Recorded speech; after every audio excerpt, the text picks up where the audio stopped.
Good morning. How are you guys, my beloved? Sorry, didn't mean to do that. I see people doing that sometimes. I'm like, what are you doing? I just had to adjust this because I'm doing this on my phone. I did it on my MacBook the last couple days, I think. I'm doing it on my phone. I thought about sitting out on the porch so you could see the river behind me, but I didn't want to go through that much trouble today. I'm sorry, I don't have that much time. Hubby's home for a little bit, right? Then he's gone for a little bit, then he's home for a little bit. So I enjoy my time with my hubby. And you should too, because they're part of your team. You gotta take care of your own team. Make sure they're on your team, right? You should be loving each other and supporting each other no matter what you do. That's why I go into support gear. I'm his team support when he's working this much. And I do as much as I can to make his life easy. And that's how it should be. You know, it's just the way we should be with each other, right? So what do I have for you today? First of all, I know it's our miracle season, guys. There's a lot going on. This is going to relate to the RV GCR for those of us invested in foreign currencies, but it's also going to relate to other people that are waiting on other things. Maybe you're waiting for a property that you have on the market to sell. Maybe you need a miracle in your body. Maybe you need a miracle in your finances. Guys, I have walked this path with God long enough to know when a miracle's coming. This is your miracle season. You're here. Obviously, take every word before God, because you could be in a season where your miracle's not coming for a while, like I was when I was planting gardens, and I'm not a gardener, right? I learned how to garden after I turned 50, so it hasn't been that long. It's seared into my memory.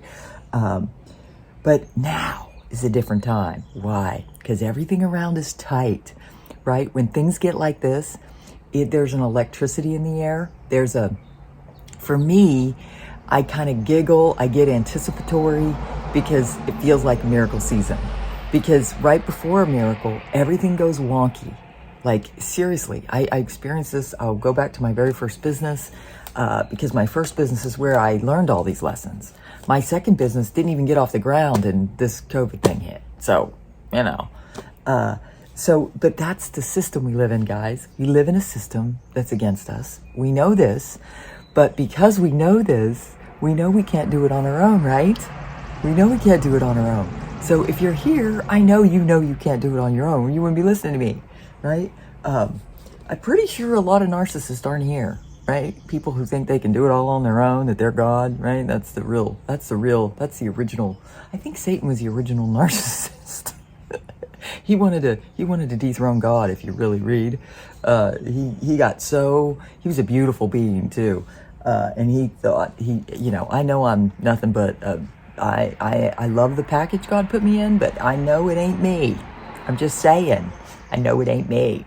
So that's called humility. I'm always humble before God. I have confidence before men because I know God is backing me. So don't get this the wrong way. I'm only this way because I know the God in which I serve, and I'm an ambassador for him now, alone, not other companies, just him. So this is the verse he gave me to encourage you that it is in fact your miracle season, right? Whatever it is you're waiting for, you can claim this as yours, right? This is from Haggai 2 verses 19. There's a lot of I could read the whole book to you, but I don't really have time because I try to be respectful of your time. So this is Haggai 2:19. Is the harvested grain any longer in the barn? As to the grapevine, the fig tree, the pomegranate, and the olive tree, they have not yet borne. In other words, they were waiting for their harvest, right? Right? They're waiting. From this day on, I will bless you. From this day on, God is blessing you. So what do you need to do?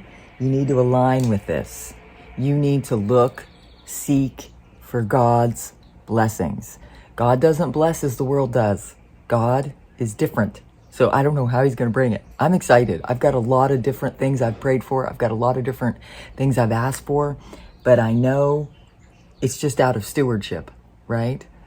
Because I hold lightly to everything God has given me. I hold it lightly, and forgiveness is key. You know, I talk a lot about Job 42. That was when God started speaking restoration in me. So I studied that book, and it was hard on Job because everybody came against him. Everybody thought he was wrong. Anybody feel like that? Anybody feel like that? Yeah, I bet you do. That's why you're here, right? There's like probably 74 million of us that feel like we were wrong.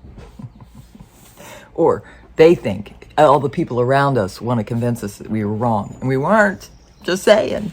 But it isn't about being right and wrong in this earth. It's about getting through it with your faith in God intact and not falling prey to. And so once this happens, I'll be doing different kinds of teachings, just so you know, to remind you that God did this. The miracles did this. The angels brought forth these miracles. If you look back on my other video, I was talking about the video where I found how you can help this. It was my second video a couple days ago. Now, we had another, of course, when things are about to happen, things happen, right? So we've got some things we have to deal with, which everybody has things they have to deal with. Everybody's got different levels of stewardship that they're currently in. I know that even in my worst years, God has been very good to me, right? So I have learned to be content. I have a nice home. I have an incredible husband. I've got a loving marriage. I've got 2 incredible dogs. I could have lamented the fact that I didn't have kids. I could have lamented the fact that I didn't have other things that other people had, or I didn't stay in my career and continue that path instead of, or stay in Florida, or whatever, I trust that God is good because he was good to me. He's always been good to me. Even though I don't have that huge asset anymore from that business that took me 10 years to build, I know there's seasons of lack and there's seasons of plenty, right? There's seasons of lack and there's seasons of plenty. But God is interesting because when everybody else is lacking, he's going to make us very plentiful, which is odd timing, right? But then again, I was thinking about this. I was thinking about the timing of this happening when everything else is crashing, literally crashing. And all we are is casualties in this war of the wealthy that are fighting for power, countries fighting for power. That's what happens. That's what creates war, right? It's people, right? People fighting for power. So hang on, because through these wars, who knows what's going to happen? But when you trust God, I know that he provides streams in the desert, right? I may be that stream for you. Somewhere to go where you can just be uplifted and encouraged in your day so you can move on. But he is saying, you can go to God and see if this promise is for you. Today, my promise is Haggai 2:19. There's a lot of promises in here, right? This just happens to be mine for today. And the latter part of that verse from the Amplified Version says, from this day on, I will bless you. It doesn't get any simpler than that. From this day on, I will bless you. And again, the word of the Lord came to Haggai on the 24th day of the month, saying, speak to Zerubbabel. I'm not going to read all that, but you should read the whole word. But I do 10-minute videos. I can only do so much, right? I'm sure I could talk for an hour. And I do. Anybody you got on the Telegram channel, I talk for hours. And the goodness of God always comes out, right? The fact that we war not with flesh and blood, but we're warring with powers and principalities, that is so true. But the enemy doesn't want you knowing that. You're the real enemy. Your soul doesn't want you knowing who the real enemy is. He wants you to think it's your neighbor. He wants you to think it's your everybody. And it's not. That's why forgiveness is key. Forgiveness, it was after Job forgave his friends that he was restored. So whoever you need to forgive. That could be holding this up for you. It could be believe it or not, that could be holding it up. And trust me, I know forgiveness, if you need God's help with that, don't we need God's help with everything, right? Sometimes I needed God's help to forgive people, right? Like the malignant narcissist that destroyed my business. I've had a lot of people that I know that had that for a marriage partner. So forgive, release, and bless, and then your breakthrough will happen. God bless you. I love you. Have a good day. And I'll come to you later if I can find any significant intel. But again, the RVGCR, I think the time is now. God bless you.